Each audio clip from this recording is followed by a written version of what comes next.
while all this is going on, there are 90 million people inside Iran under siege. President Trump says he had hoped they would rise up and take over, but Israeli intelligence, and I think even U.S. intelligence, say that's increasingly unlikely to happen. Joining us now are two people who know what's going on inside the country. Tara Kangarlou grew up there. She's been in touch with people on the ground. She's also the author of The Heartbeat of Iran, and she teaches at Georgetown University. Also joining us is Khosro Isfahani. He also grew up in Iran as the research director of the National Union for Democracy in Iran. Thank you both so much. I'd first like to hear, Tara, what are you hearing from people on the ground there? Despite apparent talks, the airstrikes are still battering. What's the mood? How grim is the situation inside the country? Thank you, Elizabeth, and thank you so much for having me. As we talk about military options and so on, I think it's important to focus on the people of Iran. 90 million people who are living under airstrikes and drones, all the while being, on the other hand, caught by a repressive regime that is now further emboldened, is younger and more hardline than what it was. So if we take the president for his words when it comes to regime change, indeed, the regime has in fact changed with a, again, younger and more hardline emboldened version of what it was.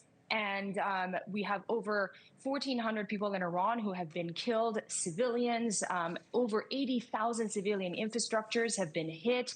And as we know, part of that is nearly 50 historic sites.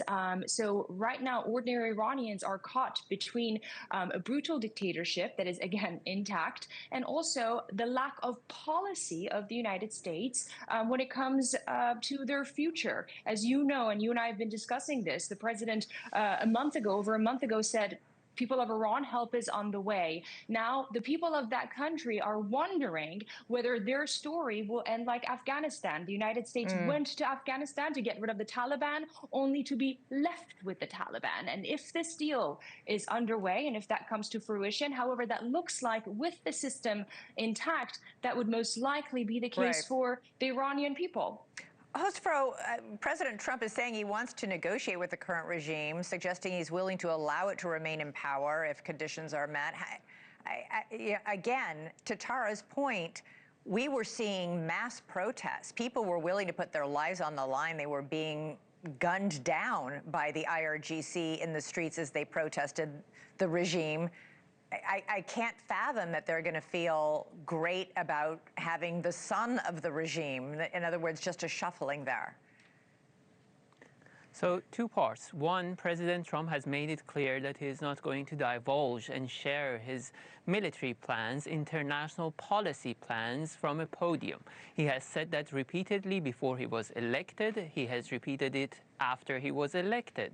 I wouldn't narrow down what the United States is going to do in terms of pursuing this war effort to what President Trump says in a single press conference. We should watch actually happens on the ground. That's point one. Point two, Tara mentioned the conditions that people are living in Iran under. Yes, war is terrifying. I lived in that country for 3 decades. All my loved ones are in that country. I have lost loved ones in January. We have seen what the Islamic Republic is capable of. Tens of thousands of people were killed in literally 2 days in Iran. Yes, Iranians are not going to stomach the Islamic Republic remaining in power. But more importantly, what the United States and Israel have done for the Iranian people with decapitation of the Islamic Republic and mowing its arms of oppression has finally provided my nation with a fighting chance against a regime that has occupied Iran for the past 4 decades. We have been fighting this regime non-stop. We have bled on those streets. We have buried loved ones. We are going to keep marching until the Islamic Republic is dismantled. The United States and Israel has provided us with aid. Finishing the job is the job of the Iranian people, not Donald Trump, not Bibi Netanyahu. We are going to finish the job. How? You don't have arms? How? Yes. How do all these people rise up and overthrow this regime? If I may chime in, Elizabeth. Yeah. 30 seconds, and then I'd like to give Tara a chance. I'm sincerely asking that question. How?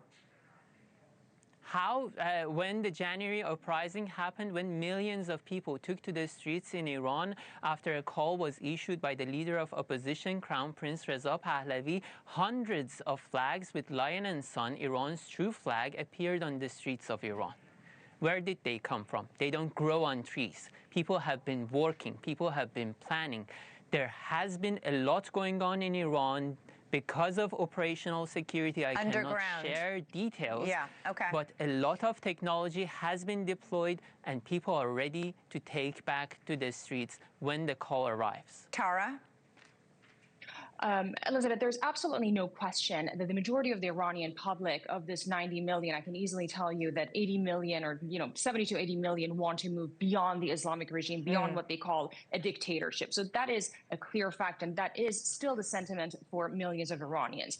However, there's an interesting piece in the Washington Post just this past week, an exclusive report that said Israeli officials speaking to the U.S. counterparts from the State Department said that while we want the Iranian people to come on the streets, quote, we know that they will be slaughtered. And if you look at, I'm a reporter, when you look at facts on the street, and I've also lived in Iran, and I know for a fact that after any uprising, after any conflict, the regime in Iran becomes more repressive and more brutal. And we are now at a moment where Mohammad Bagher Ghalibaf, the Speaker of the Parliament, who headed the IRGC, was the mayor of Tehran, is a military man, and was responsible for the oppression and quelling of protesters over the years, topped with another top military official, Zolgar, who took the place of the National Security Council head, who was killed. So these people are now in charge, and we have a more hardline, emboldened group that is ready to crack down, as we've seen before over the years. So the challenge here for ordinary Iranian people, who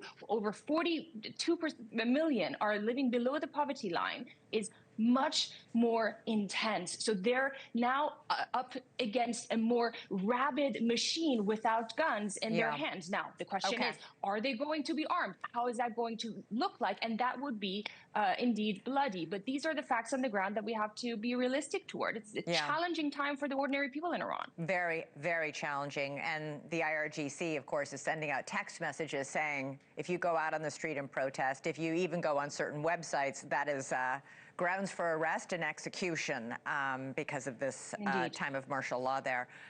Tara Kangarlou, Khosro Isfahani, thank you both so much. Really, really appreciate hearing from you.